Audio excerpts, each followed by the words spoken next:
Hello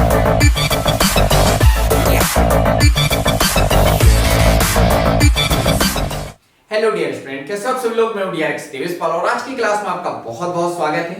हम जो आज टॉपिक पढ़ रहे हैं उसका नाम है कोशिका द्रव्य विभाजन, यानी कि साइटोकाइनेसिस देखने वाले हैं।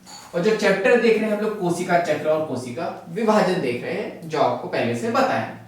तो चलिए देखते हैं कैरियोकाइनेसिस खत्म करने के बाद में साइटोकाइनेसिस। तो सूत्रीय विभाजन के दौरान द्विगुणित गुणसूत्रों का संतति केंद्रकों में संपृथकन होता है। चलो देखते हैं इसका मतलब क्या होता है। देखो, द्विगुणित का मतलब मैंने बता दिया था, 2n गुणसूत्र का संतति केंद्रकों में, यानी अभी जो नए केंद्रक बने हैं उसमें यहाँ पे पृथक्करण होता है, यानी कि अब वो केंद्रक अलग होंगे। अभी जुड़े हुए ना, तो दो है, एक कोशिका में केंद्रक दो तो हो नहीं सकते, तो वो अलग होंगे, जिसे केंद्रक विभाजन कैरियोकाइनेसिस कहते हैं। ठीक है, तो कैरियोकाइनेसिस कहते हैं जिसमें केंद्रक अलग होंगे, हम बात कर चुके हैं। कोशिका विभाजन संपन्न होने के अंत में कोशिका स्वयं एक अलग प्रक्रिया द्वारा दो संतति कोशिकाओं में विभाजित हो जाती है। इस प्रक्रिया को कोशिका द्रव्य विभाजन कहते हैं, जो चित्र 10.2 के या में बताया गया है। तो ये है या जिसको कहा जा रहा है अंतरावस्था है। ठीक है, चलिए देखते हैं आगे। तो प्राणी कोशिका का विभाजन जीवद्रव्य कला में एक खांच बनने से संपन्न होता है। खांचों के लगातार गहरा होने व अंत में केंद्र में आपस में मिलने से कोशिका का कोशिका द्रव्य दो भागों में बढ़ जाता है। तो खांच यानी खांच खुजली वाला नहीं है, ये कौन सा खांच है, तो चलिए इसको हम लोग देखते हैं।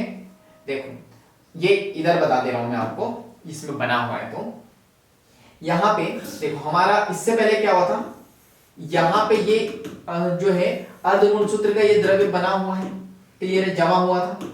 तो यहां पे क्या होगा, देखो ये धीरे धीरे जो है ना खाज बनेगी कोशिका झिल्ली में, इस टाइप से खाज बनेगी और धीरे धीरे ये कॉन्ट्रैक्ट होके जो है यहां से कट जाएंगी और इस प्रकार यहां पे जो है ये 1 से 2 कोशिका बन जाती है। सही बात, ऐसा बोला जाता है कि जब छींक होती है तो उसको सही बात बोला जाता है कि हाँ ये व्यक्ति सही बात बोल रहा है। तो यहां पे जो है इस तरह से 2 कोशिका बन जाती है। किसकी बात कर रहे हैं हम लोग, ये बात कर रहे हैं प्राणियों की, क्लियर है। चलिए इसके बाद हम लोग यहाँ पे बात करते हैं नेक्स्ट, तो हम बात करेंगे आप प्लांट की। तो खांच हम लोग देख चुके हैं, इसके बाद हम लोग यहाँ पे बात करते हैं कि प्लांट में कैसा होता है। तो पादप कोशिका में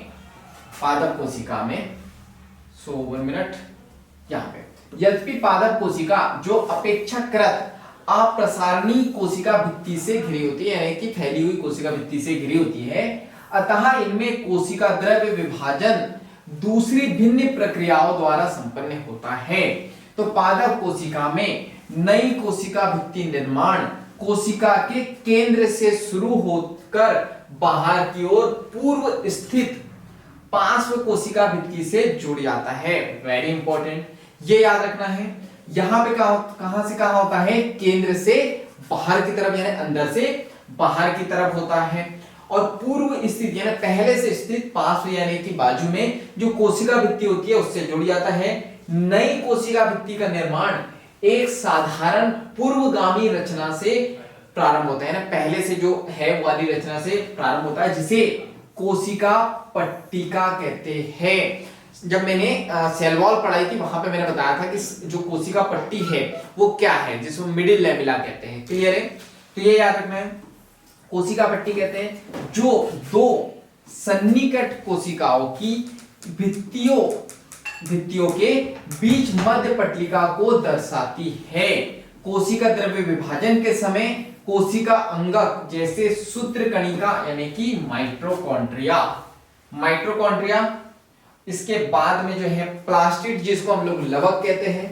ठीक है, प्लास्टिड और ये अलग अलग है, मतलब अलग अलग नहीं, एक ही है। प्लास्टिड यानी कि लवक का 2 संतति कोशिकाओं में वितरण हो जाता है। कुछ जीवों में केंद्रक विभाजन के साथ कोशिका द्रव्य विभाजन नहीं हो पाता है। इसके परिणाम स्वरूप एक ही कोशिका में कई केंद्रक बन जाते हैं। ऐसी बहुकेंद्रकीय कोशिका को संकोशिका कहते हैं। इसका उदाहरण नारियल का तरल भ्रूणपोष। क्लियर है? तो ये आपको याद रखना है। देखो यहां क्या होता है, तो प्लांट में ये प्लांट कोशिका मान लो, ये जो है ये प्लांट कोशिका है।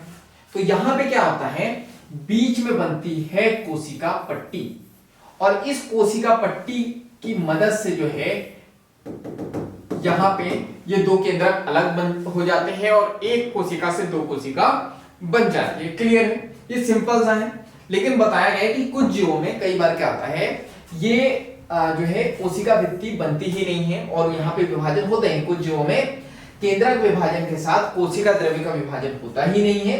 इसके परिणाम स्वरूप क्या होता है, कोशिका में कई सारे केंद्रक बन जाते हैं, उसको कहते हैं बहुकेंद्रकीय कोशिका, और ऐसी कोशिका को कहते हैं समकोशिका। क्लियर है? एग्जांपल क्या है, नारियल का तरल भ्रूणपोष। तरल यानी वो लिक्विड जो होता है, पानी जो होता है, नारियल पानी जिसको बोल सकते हो आप, तो उसको भ्रूणपोष कहते हैं। क्लियर है? तो यहां से क्वेश्चन आ सकता है, ये याद रखना। 12th में हम लोग जब रिप्रोडक्शन पढ़ेंगे तो वहां पे भी ये देखेंगे। तो यहाँ पे अब सूत्रीय कोशिका विभाजन का महत्व बचा है, और उसके बाद में यहाँ पे समसूत्रीय विभाजन पूरी तरीके से हो जाएगा समाप्त। क्लियर है? तो इसको हम लोग देखेंगे आने वाली क्लास में। तो आज के लिए इतना ही।